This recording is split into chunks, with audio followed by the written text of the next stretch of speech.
Hey, Long Island Retro Gaming fans, it's Mike Staub. I wanted to touch base before this episode started because we're doing a little bit of a different thing this episode. It's not going to be just me one-on-one with one person. This episode, I wanted to kind of gear up for the Long Island Retro Gaming Expo, which is happening August 11th through the 13th at the Cradle of Aviation Museum.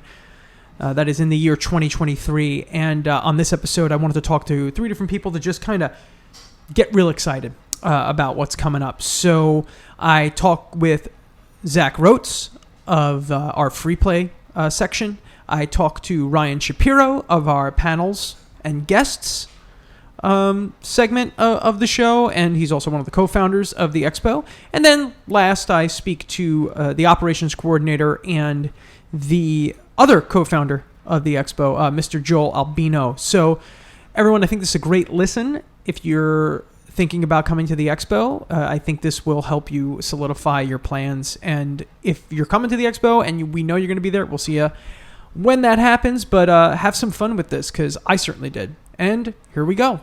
Onward to Zach. Hey, everyone out there. Thanks for tuning into the Long Island Retro Gaming Podcast. And I have a wonderful guest with me right now. Our free play coordinator, a man with a beard that is so incredible and so exquisite that it makes me jealous every single time I see him, Mr. Zach Rotes. Zach, thank you. Welcome to the show. Yeah, no problem. Thanks for having me, Mike. How you doing?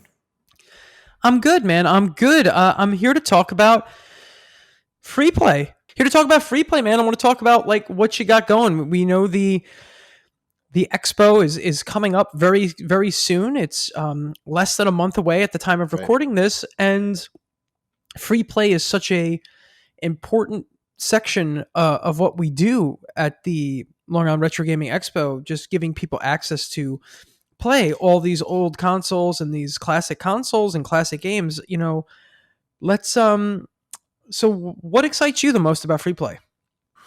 I mean, I think the thing that most excites me the most is just like you said, like the ability for everybody to just kind of play these games, at will. There's no paywall or lines. You just sit down at something you want to play, and then you could play it. And I mean, in addition to that, I think a lot of people that come to our expo, they're not exposed to some of these older consoles, like we are and like we were growing up, on a regular basis. They're so used to their PS5s and Xboxes. I think a lot of these retro consoles kind of fall by the wayside, especially with the younger generation. But even people our age or older, most people don't have a Sega Genesis or a Nintendo Entertainment System hooked up to a CRT in their houses. I'm sure you probably do, and a lot of us do. But a lot of people just don't have the means or the space or the money to experience these older games the way that they were meant to be experienced. So I mean, there's a lot of things that excite me about it. But I think those are the high points for me. Yeah, absolutely. Being able to share this stuff with people, I think, is the most special thing. And like you said, guys like us, we have a lot of access to a lot of the older stuff as they're meant to be played. But I'm always surprised to see, while obviously a lot of us who are really, kind of neck deep in the field really of classic gaming, I always love seeing how excited people get when they show up at the expo and they go and they play something like Sonic 2 or Street Fighter 2 or Super Mario Brothers 3. So it's crazy, like, the games that obviously those games are amazing and we love them, but at the same time it's like it's great to give them access to that full kind of breadth of what they can play there. And for free play, like, how do you break it down? Like, how do you figure out like how many versions of which console you're going to put out? Like, how do you kind of judge that with the team, what needs to be there? Right. I mean, well, for the most part, we kind of just put out what we have. There's only a finite amount of consoles and supplies that we have to put out. And we're kind of at the point where we're just trying to put everything that we have out. But I mean, when you're going, I don't know if we didn't really touch upon this, but we're doing more organized sections this year where Okay. everything is going to kind of have its own little place. Like for example, Light Gun Alley is going to have all light gun games, Run and Jump are all platform games, so on and so forth. So I mean, we kind of take a look at what we have in the inventory, and we try to pick out, at least for me personally, I try to pick out a games that are very well known, that people need to see at the expo, and then B, which I think is a big one, is games that people maybe haven't heard about, that are maybe lesser known, but still, but still hidden gems. I think those are games that should be put out as well, so people can kind of discover these games. Yeah, yeah, yeah. No, I totally get that. You kind of need a mixture of the quote unquote mainstream and the quote unquote obscure, and Right, because right.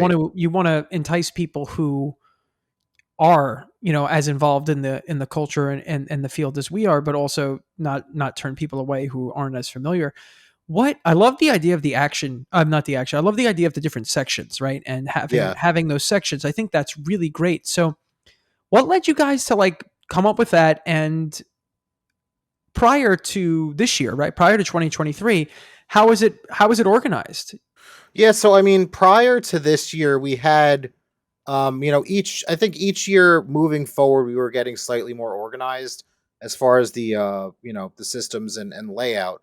But like last year, we had the racing section, Hmm. we had the light gun alley. We also did have like a system link slash multiplayer section, but that was about it. Okay. Everything else was just kind of put out willy nilly. Just kind of put things out, and now with the way that we're looking at it, like everything has a section. Everything has a home. Everything has a place. And we're trying to keep that kind of organized. So when anybody kind of walks in and say, for me example, I'm super into RPGs, Yeah, me so it too. makes it a lot easier for me to just kind of walk into the RPG section, which is called Kupo Corner, sit down and just play RPG games. I head in the right direction for sure. Oh, I love that. And is the RPG section, is the Kupo Corner, as you say, named for obviously the sound that Moogles make? Is the Kupo Right, Corner is you could even pit them. You just Chocobo Corner and Kupo Corner, pit them against each other. right, right. Uh, what is that a new section for this year? So the Kupo Corner is new. Okay. The RPG section is something that I've been kind of personally trying to get implemented into the expo, probably for a couple years now. But you know, it always kind of got that lashback of like who's gonna go to the expo and sit down in front of RPG and actually play it. And finally this year I said, I mean, if I was going to an expo and they had an RPG section, I would definitely like sit down and play an RPG for a couple hours. I think that it's unique that we have this kind of atmosphere at the expo that you don't get anywhere else.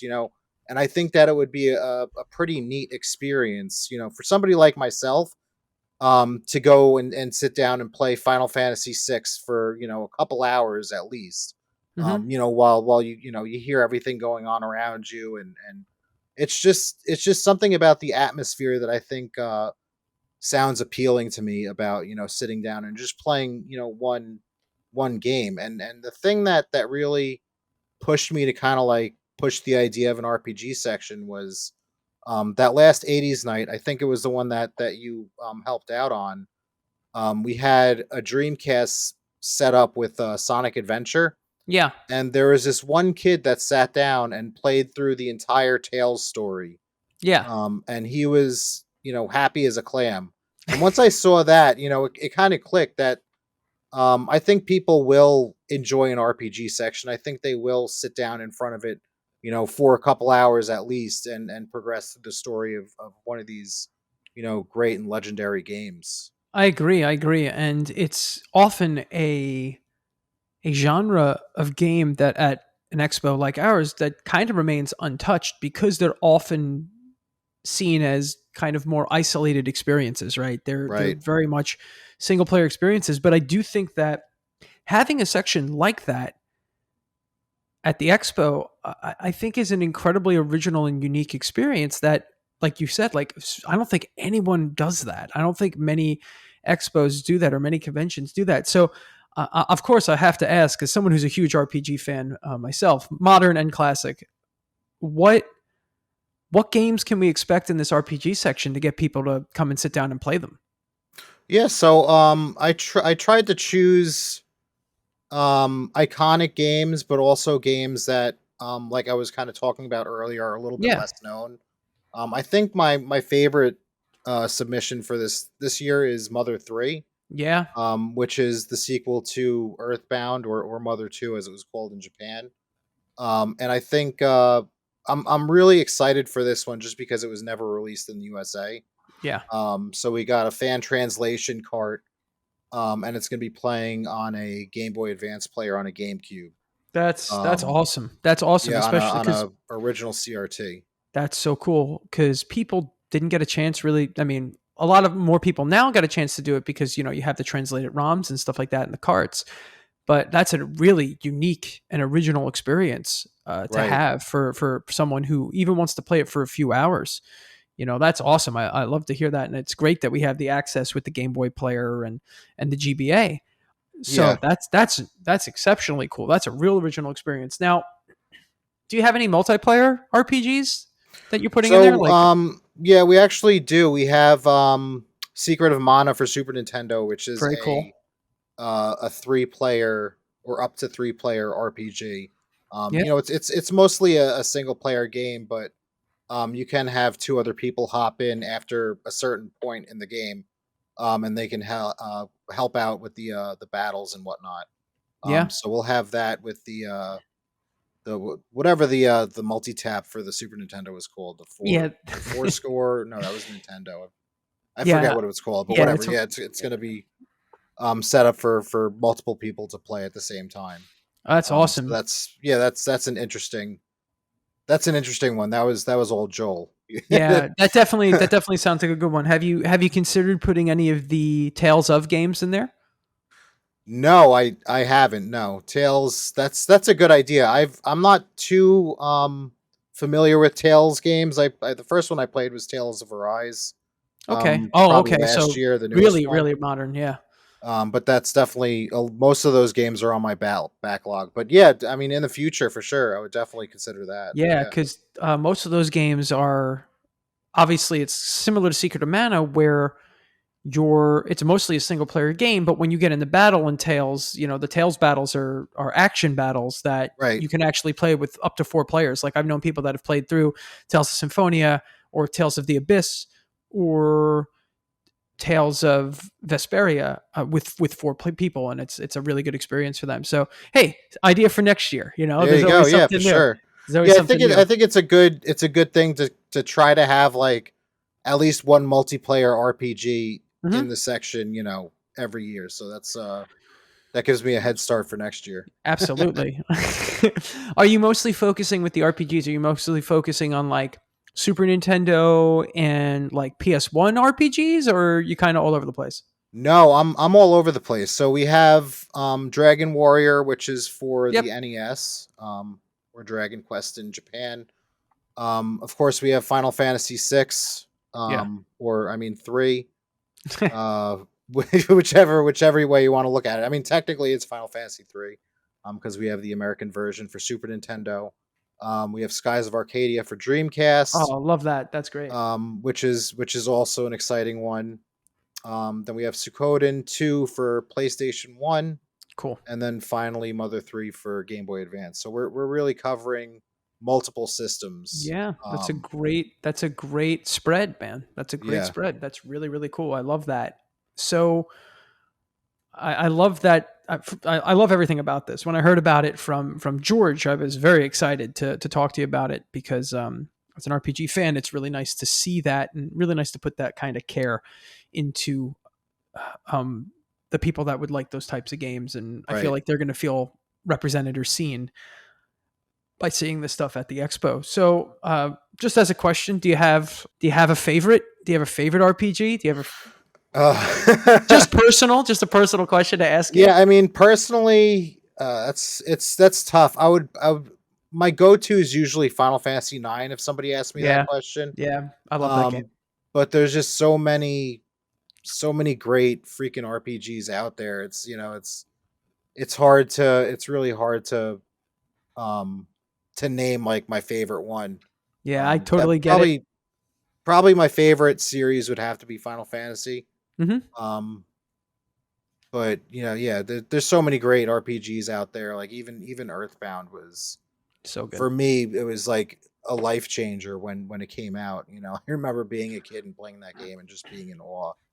Um, I I actually played that game for the first time in my early 30s and was completely blown away by Earthbound. yeah, I never played it and I'm like, is this game really going to be live up to the hype? And I was so surprised. Nothing else feels like Earthbound.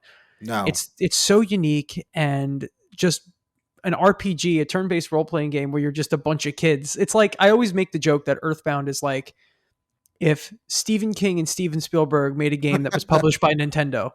yeah, So it's like it's such a really cool experience. yeah. So It's I it's love that. just got such character to it. Yeah, Like so I don't unique. know. Yeah, so like that. When you ask me like what my favorite RPG game is, like it's probably Earthbound and Final Fantasy 9. I And love that. yeah, that's a loaded question though. Sorry, I apologize. I have to ask. I have to Yeah, ask. yeah. I am I'm a huge Final Fantasy IX fan as well, so I totally completely understand. Do you think they're going to make that remake? Do you think that remake is real? I think it is. I think Yeah, so. I think so too. But I'm Um, hoping, keeping my fingers crossed, hoping yeah, that it comes out soon. we'll But see what happens. I don't know if I'm kind of like going off topic, but part of me wishes that they won't do a remake just because like there's just so much other stuff to explore in game development. I And like get you. everything's getting remakes these days, and it's almost like they're like running out of ideas or something. I Not to get say it. that, if it came out, of course I would get it and play it, but yeah, that's kind of an aside, I guess. No, I totally get it. I totally get it, and I too love to see new original stuff too, and new IPs and things like that. But Yeah. so Zach, I wanted to thank you for your time and giving us a rundown on what we can expect out of the Kupo Corner, out of the free play. I love that. Really, really love it. So, before we hop over to the next part of this show, just give me a rundown. Get the people excited out there for what they can see in the free play section and what they can see at LIRG in general. Yeah, I mean, I think the best way, or the best like one word answer for that is just more. It's like every year we're trying to outdo ourselves, and we are. And this year is going to be no different. It's just going to be more of everything.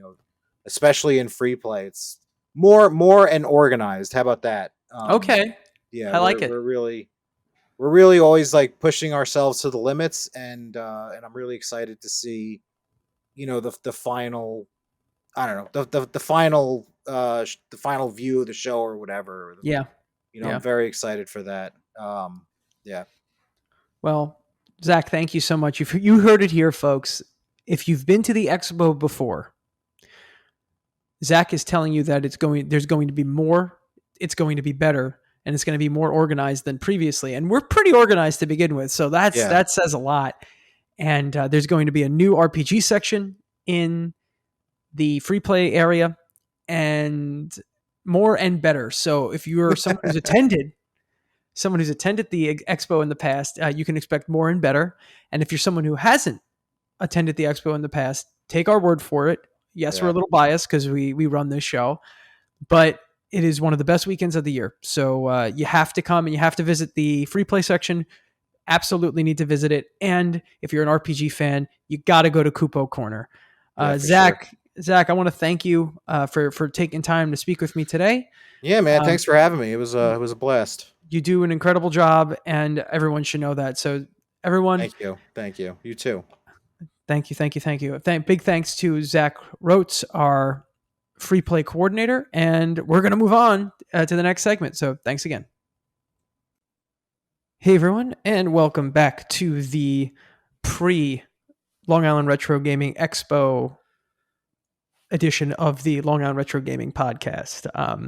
We talked to Zach already about free play and his brand new RPG section, a whole bunch of other things and things to be excited about. And we've been talking to folks, from our team for the past few months now to kind of expand upon what the Long Island Retro Gaming Expo in 2023 is going to be like, and what you, as people who attend it, hopefully, will see there and experience. And my next guest today is an awesome guy. Number one, I got to always say that first. I got to get that out of the way. Just let you all know this guy's awesome. I really enjoy spending time with him and talking to him.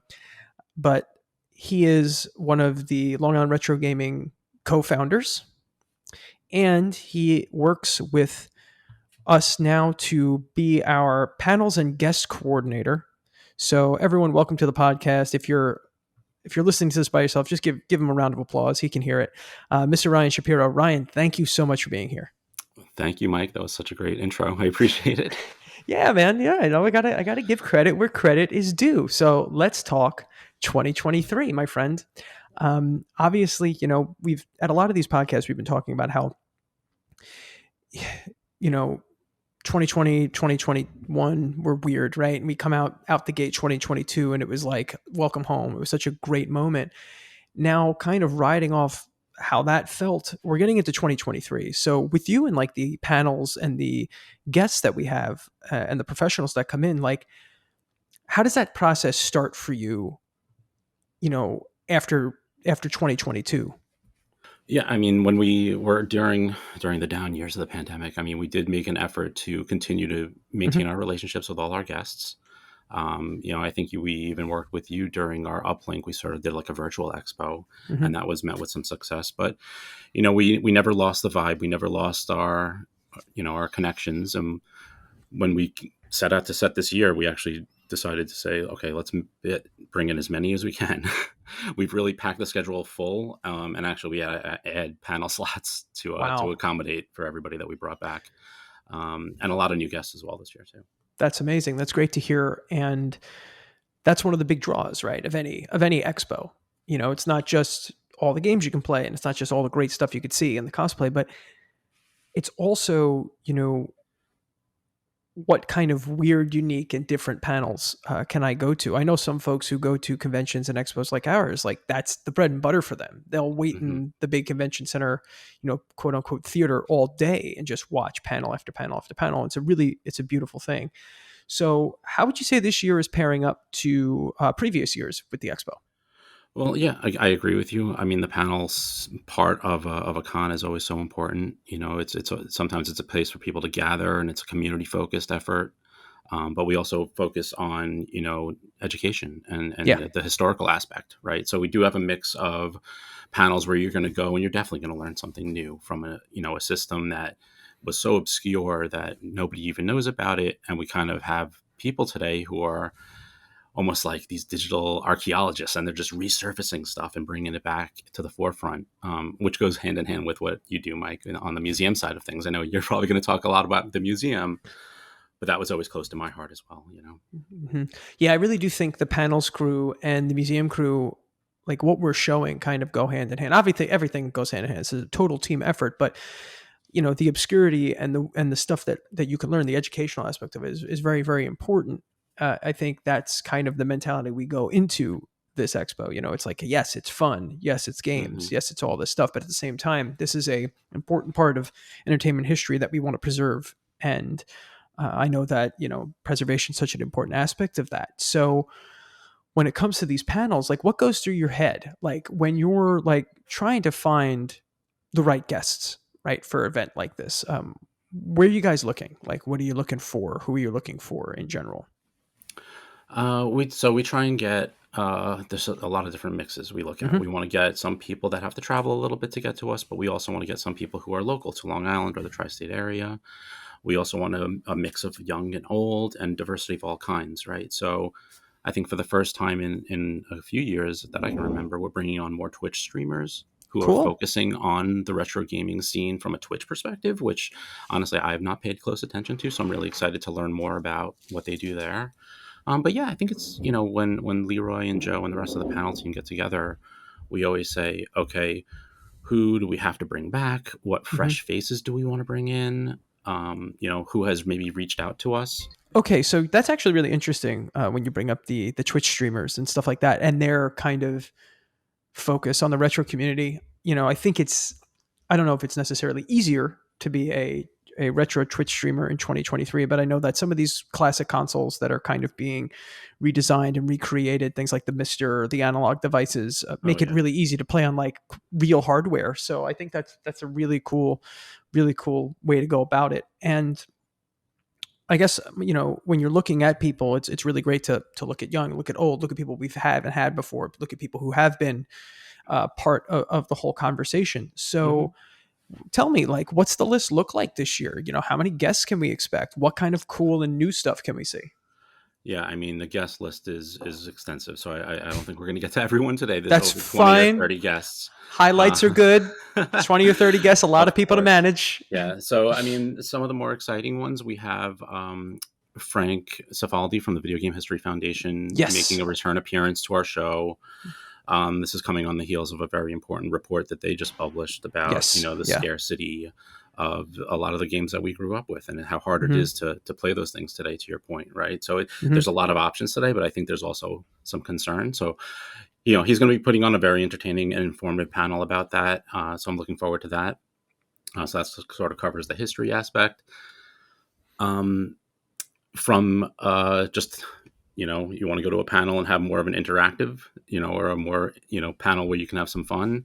We have Diamond Fight from Retronauts pairing up with one of the Twitch streamers, Ash Said Hi, to provide what we're calling the Retro Trivia Challenge. Oh boy. So it's the first time we're doing something like that, Mike, Nice. where we're taking a panel and we're just saying, you know what, let's try something new. So this is going to be very interactive. I encourage everybody to come out to that panel. It's going to be a lot of fun.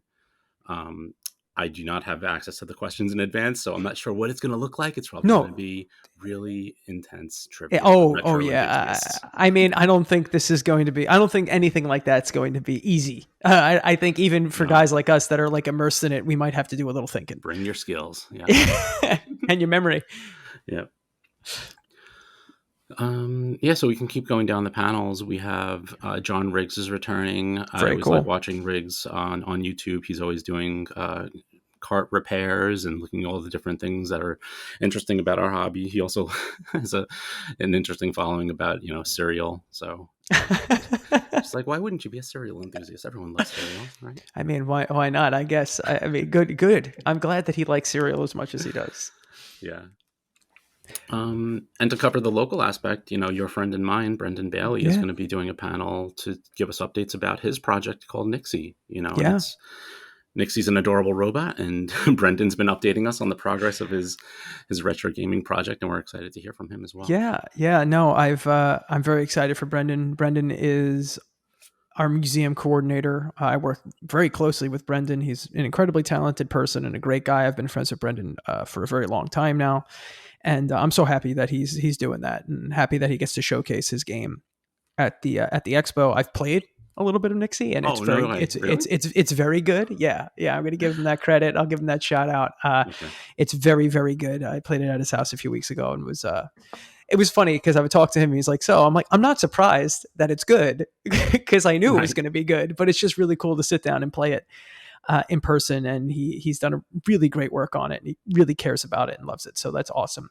I hope Awesome we'll too have when you can. some unplayable demo for us, maybe. I don't know. Maybe I'll try to. Maybe I'll see if what I can do to get under his skin just enough That'd be cool. to maybe see if he has something like that available. But you know, I love that. I love that Long Island Retro Gaming, obviously we want to bring in people who, have these incredible voices all over the internet and all over the space and all over the hobby. But it's also great because in the end there is a family aspect to it, right? Yeah. And we're all very active within the community, and I think it's awesome for the crew to kind of bring in our own to do that as well. I also did read. I saw there's going to be like a full on Retronauts panel now. Uh, Yes. so how did I saw that on Twitter? That kind of came out of nowhere. I'm very excited for that. Right. That was pretty amazing to pull off. I mean, as you know, Jeremy Parrish has been a friend of the show for a long Hmm. time. Hmm. He's been coming ever since the first year that we invited guests. I was like, we have to Wow. get Jeremy to come out, and he did. He's such a great guy. Yeah, he is. Um, and he's bringing along Jared Petty from Limited Run Games, Hmm. and they work together on the Retronauts panel as well. And that's going to be turning into a very large panel because Diamond Fight, Yeah. who happens to be flying in to our area during the show, will also be coming to the show, not only doing that panel that we mentioned about trivia, but joining the Retronauts panel, as well as Nadia Oxford Yeah. from Acts of the Blood God podcast with Kat Bailey. Cat Bailey. Yeah. So, yes, we still are sorting out exactly where and when all these panels are going to happen, but right, That's to like, speak to the community, Mike, podcast recordings, Retronauts all over the place. and that's without even going to the free play section. That's without even checking out the Right. arcade. There's so much stuff you can do already. Ryan, you said 30, like somewhere around 30 different guests. Mhm. It's gonna be awesome. There's gonna be bands. There's gonna be incredible panels, podcast recordings, great games to play. Just so many great reasons to come Yeah. to the event. So It's a celebration of all things gaming, that's right? right. That's Bringing the right. community together, sharing the knowledge, and having fun. That's really all we want. And it really excites me. So obviously for you, this is a huge undertaking, right? You're working on this. I feel like the work for the next year's expo starts like immediately. We start taking Um, notes the same year, right, about yeah, what we want to yeah, do the following year, yeah, usually. yeah, yeah. So this is almost, for those folks who don't understand, this isn't just, gear up in June and put on a show in August. This is a kind of a year-long commitment. So tell us, if you can, or if you feel like it, how does that work? How does that start? How does like what is it like right after the convention, the expo ends, you're already taking notes and reaching out to people? Yeah, we're taking notes. We're always looking to see who had a good time, which panels really worked, how to mix it up the following year. People that may not have been to our show in a couple of years, we always want to give them a chance to come back. Yeah. Because people come visit our show, Mike, and they're just like, wow, like there's no one else has this kind of vibe. And I'm like, I know, but I wish we could just bring everyone back every year. But there are budgets that need to be maintained. But we look at Yeah. everyone and we're like, oh, so and so hasn't been here in a couple of years. Let's see if we can get them back around. So this way, it's sort of like people come through every other year if they can't make it. So, That's great. And it's a scheduling thing. It's mhm. everything. There's a lot of different stuff to handle. Obviously, you've been very busy Yeah, at work over the last year. So it's an incredible thing. I try to get to a few of the panels, even though I'm usually working, but there's yeah. usually a couple panels that I maybe try Well, to we sneak out record to them, go. Mike. So Yeah, yeah, exactly. we're gonna record them. I mean, obviously, you want to be there live because some of these Yeah. things don't get released, but we try and put them on our YouTube channel after the fact so that people can enjoy them. Yeah. So folks, if you can't be there in a day where a panel's happening that you really want to see, you can always go to our YouTube channel and check that stuff out. You should always go to the YouTube Yeah. channel because there's a lot of cool things happening Well, over there's an there. overlap. Yeah. Unfortunately, the panels are going to overlap with each other because we have two Yeah. main panel rooms. The main theater. We didn't really talk about where it is, but if people Yeah. Yeah. haven't Yeah. been to the expo, Well, let's go. Tell us where they the are. the main panel room is not really your typical panel room. It's, what would you call it, Mike? A planetarium, a dome Yeah. theater. It's I like an mean, IMAX, right? It's like a big it IMAX is dome legitimately theater. an IMAX. Yes. Yeah. Yeah. So that's our main theater. But where are the offshoots? Yeah, and then the panel room two, as we call it, is actually right outside the door from there, not more than 10 feet away. So it's easy Hmm. to go back and forth between panels if you did want to catch something that happened to end and start around the same times. And that's where it's a little bit more intimate, but we always have a lot of fun in panel room too. Some of Very cool. the sleeper breakout hits of the year end up coming from that room. That's awesome. Yeah. Like people do like the more intimate experience, especially when we're talking about stuff we're really passionate about. Also, probably gives more time if there's Q&A session and stuff like that. Yeah, If it's if one it's of a smaller our room. academics from last year, Chris Hopkins, put on a whole panel just around sound technology in video games, and it was enthralling. Wow. Yeah. Wow. Wow. I And he's mean, coming back again to provide another panel. I can't wait to see what the topic is. you got to be so deep. But we are, right? But It's like I that's wanted it, to know right? those things. I was like, But oh, but I'm like, someone did a panel just on like when we went from 8-bit sound to 16-bit sound. So it was amazing. but that's beautiful, right? And that's what we always try to tell people. Yes, you could come to the expo and you will see Sonic 2 and you will see Super Mario Brothers 3, but at the same time, there will be panels about how sound design changed from 8-bit to 16-bit, and that's great. It's the expo is something kind of for everyone, right? This is an event that we want gamers of all walks of life to attend. If you're new to the hobby, if you're old to the hobby, if you're a kid, it's a great time to come here. And you know what? You're going to learn something. So, Ryan, you put so much work into these panels to educate people and show people just all of the fun and cool stuff that retro gaming and classic gaming in general has to offer. If you got any words of advice to people who want to attend the show, or any words of encouragement, what can you tell us? And definitely visit the website, liretro.com. Take a look at when the panels are published. They'll be published there and in our app. And, you can, I would say, try and have a plan when you're coming in. You're going to want to just hang out and play video games all weekend. That's great. But don't miss a panel that you really want to see. There's going to be some people, popping up and tweeting that are going to be at the event that I can't even talk about yet, Mike.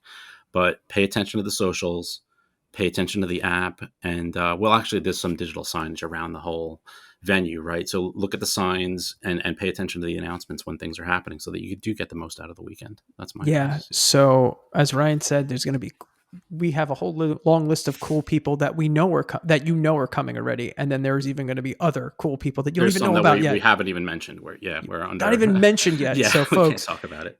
you got to be there. You got to be on Twitter. You got to follow us on all the different social media websites, and check out the app and the website. Ryan, thank you so much for your time, man. This was Pleasure, Mike. awesome. It's always really good talking to you, and we'll see you at the expo. Yeah, looking forward to seeing everybody.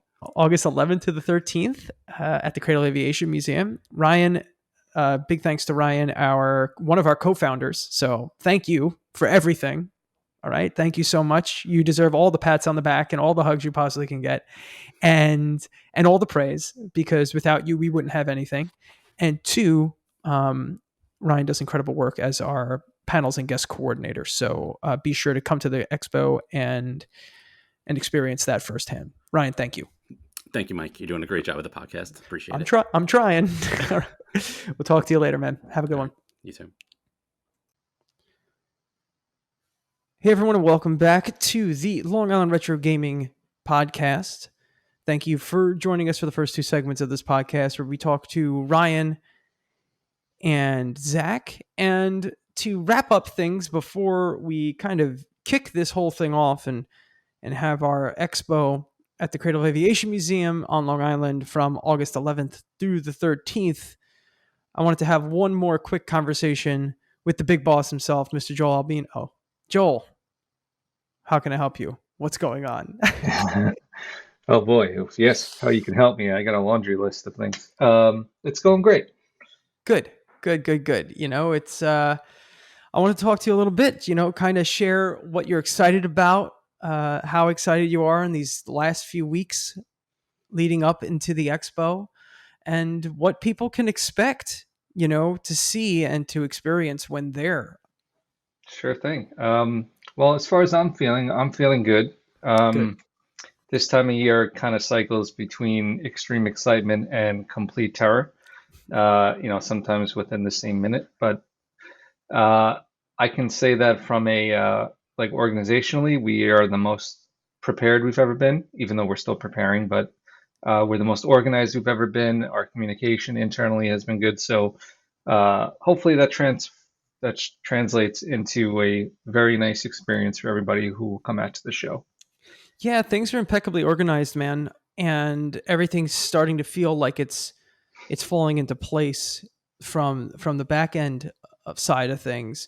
And it's one of those things where there's so much work from so many different amazing people that go into this show, that the weeks running up to it, it feels like there's both so much time yet so little time And Yes. it's just like at this point, it's just like you just want to, I got you just want to kick it off and run like straight forward into it. So Joel, you do so much for us, you do so much for the community.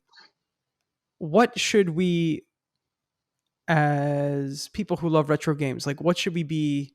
Obviously, it's the whole thing is super exciting, but what are the things at this point in the stage of the process that are starting to feel real and excite you the most?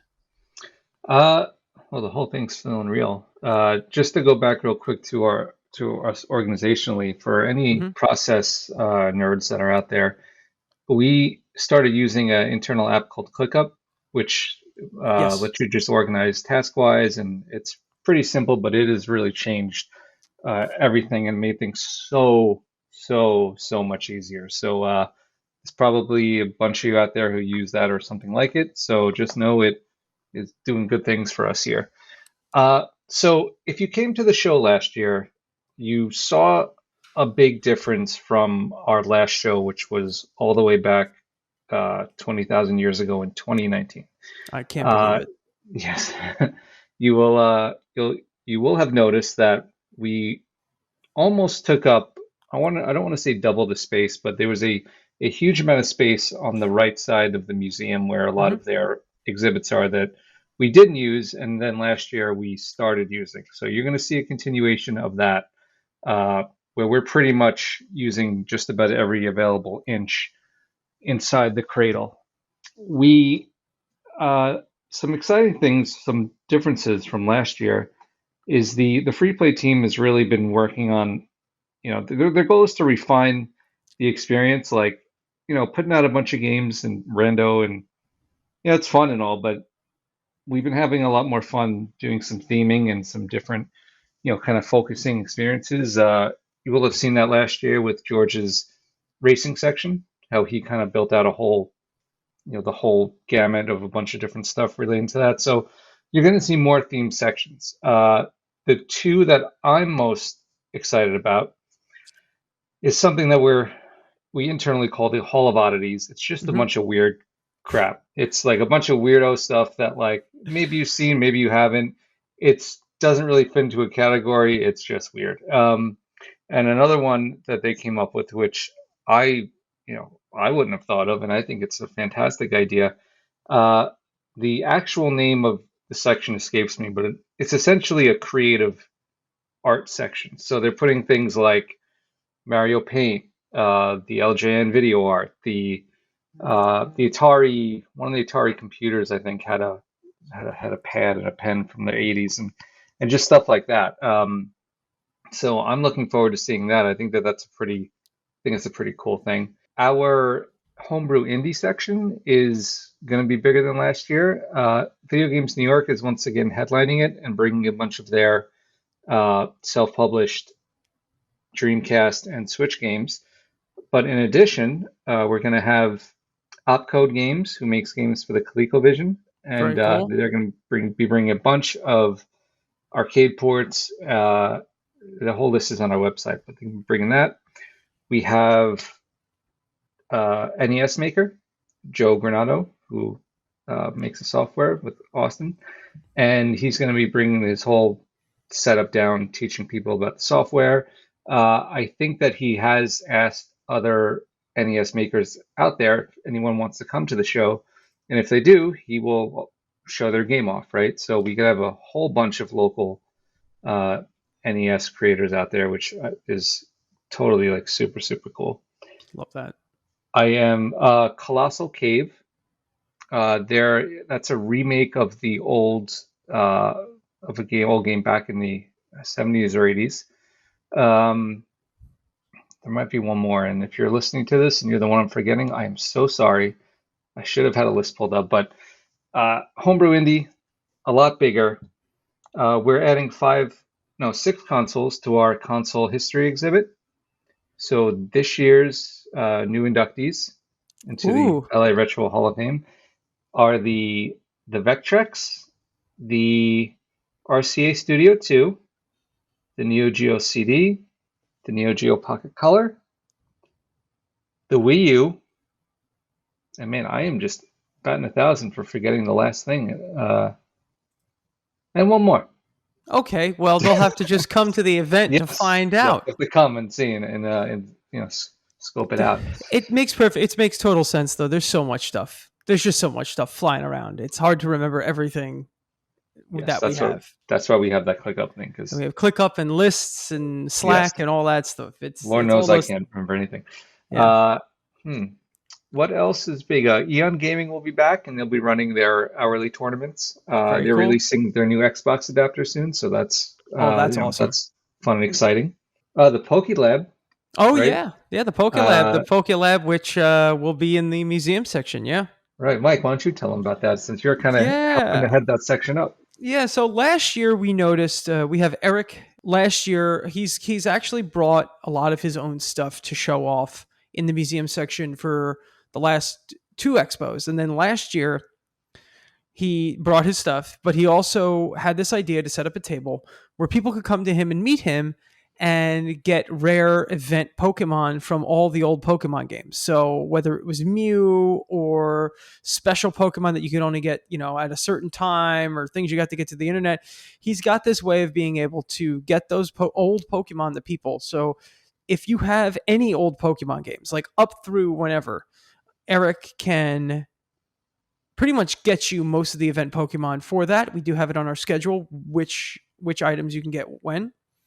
And he has a schedule. So if you walk by the section, you can check it out. But last year it was so popular. So many people just came to see Eric that my idea was to expand it into a whole subsection of the museum that we were originally calling the Pokemon Center, but obviously had to change that to the PokeLab. So we're now calling it the PokeLab. Eric will be there complete in a lab coat. We will have people picking up rare event Pokemon that they can get. We will have cosplayers there as some of the popular characters from the Pokemon series helping out with that and taking pictures. We will have Pokemon movies playing in the background. I believe we're even attempting to do something with Pokemon Snap and possibly the Loopy. But we have all that stuff set up to work to just celebrate the 25th anniversary of the American release of Pokemon.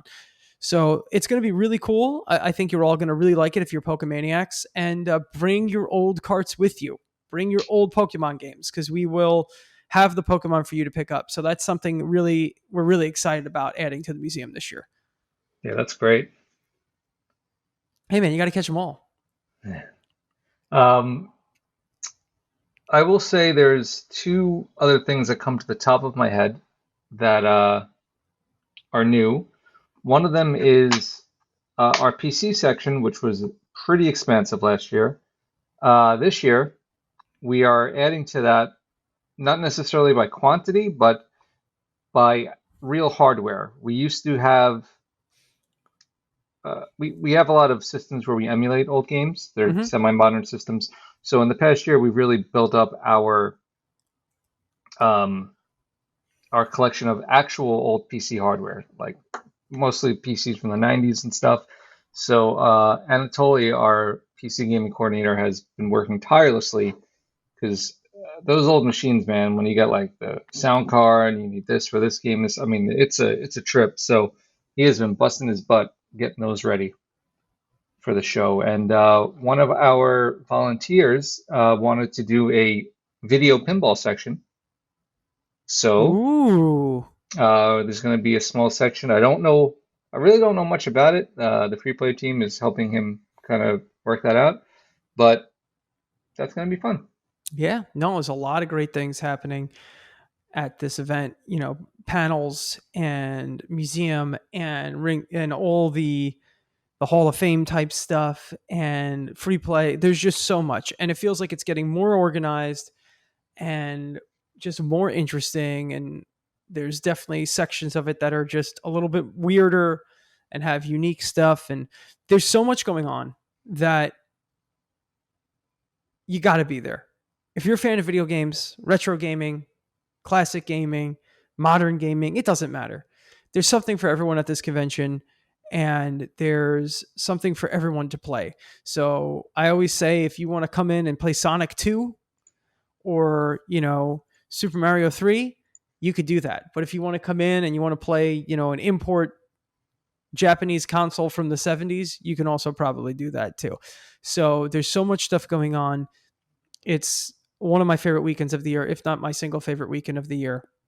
So much hard work goes into it. So Joel, I don't want to take too much of your time. I know you're working on a million things. So thanks for everything. And if you got any more of a sales pitch to tell people to get to the expo, hit me with it.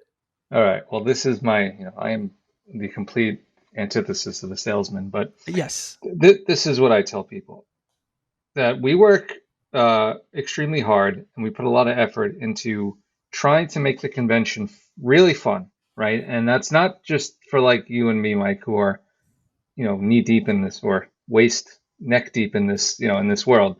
It's for anybody. It's, if you're a person that hasn't played a game in a couple decades and you have fond memories, you will have a good time. If you are not really into games, but your friend is and wants to drag you along, I mean, look, I can't guarantee anything, but we try to build a show where you will have a good time. If you want to bring your kids, they like Fortnite, but maybe they don't really know anything about the old stuff, we try to make it so they will have a good time. We just try to have a lot of activities. We try to be thoughtful and intentional with the games we put out and the experiences that we offer. So come on down and have a good time, man. That's all we want. That's all we want. We want you all to have a good time. Once again, Joel, thank you for taking some time to talk to me today. Everyone, Joel Albino is I call him Big Boss, but he is he's pretty much one of the co-founders, correct? Yes. Co-founder and kind of, I don't know what title you have or deserve, but I am the operations coordinator, and that just means that I essentially consistently message everybody and like try to tie all the different things together. That's all I do. So operations coordinator and all around great guy. Joel, thank you so much for for taking time with me today. You heard it here, folks. August 11th through the 13th, 2023. It's coming up in a few weeks. The Cradle of Aviation Museum on Long Island. You can check out the website at liretro.com, or you can find us all over the internet, LI Retro, all over your social media. We're sharing stuff like crazy. Come to the event, have a good time, bring some friends, play some video games, and when it all comes down to it, just remember to just have some fun. Have some fun. It's great summer fun. So, exactly. So we'll do another one of these after the expo is over. We'll do kind of like a post-mortem or like a wrap-up thing. So everyone, we'll see you at the expo. We'll see you at the Long Island Retro Gaming Expo at the Cradle of Aviation. Thanks again.